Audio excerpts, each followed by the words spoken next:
Perkenalkan, nama saya Andi Aryani dari Prodi Bisnis Digital dengan nomor NIM 09105813210006. Baik, pada video kali ini saya akan menjelaskan materi pada bab 3, yaitu dampak masif korupsi. Di Indonesia sering terjadi kasus korupsi. Penyebab terjadinya korupsi dikarenakan beberapa faktor, diantaranya kebutuhan hidup yang tidak terpenuhi, tidak puasnya nafsu seseorang dalam bentuk materi, sedikitnya gaji pegawai sedangkan kebutuhan banyak. Dari faktor di atas dapat disimpulkan bahwa hidup selalu merasa kurang dan selalu tidak puas dengan semua harta atau materi yang mereka punya.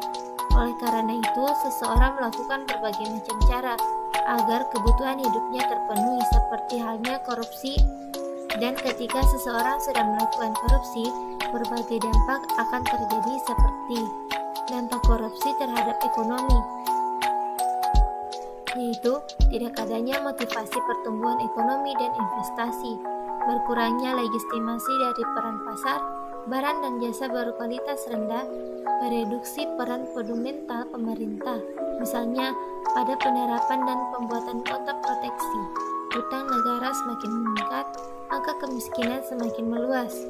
Dampak korupsi terhadap sosial dan kemiskinan masyarakat, yaitu perilaku korupsi yang tertanam pada anak di bawah umur, mahalnya harga jasa dan pelayanan publik, akses bagi masyarakat miskin semakin terbatas, kriminalitas semakin meningkat, lambatnya penuntasan kemiskinan, dan dampak korupsi terhadap ekonomi, peraturan dan perundang-undangan yang tidak efektif, etika sosial politik yang kurang hidup, tidak efisiennya birokrasi, memperlambat peran negara dalam pengaturan alokasi. Dampak korupsi terhadap politik dan demokrasi, yaitu kepemimpinan yang berjiwa korup, mahalnya biaya politik, hilangnya rasa kepercayaan masyarakat terhadap lembaga negara, hancurnya kedaulatan rakyat.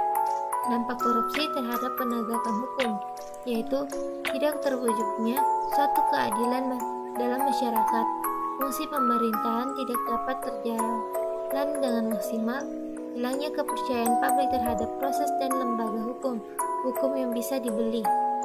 Dampak korupsi terhadap pertahanan dan keamanan, yaitu lemahnya alutsista sehingga dapat menimbulkan kerawanan Hamkamnas, garis batas yang lemah, kekerasan dalam masyarakat semakin menguat. Baik, itulah materi yang saya sampaikan. Terima kasih. Wassalamualaikum warahmatullahi wabarakatuh.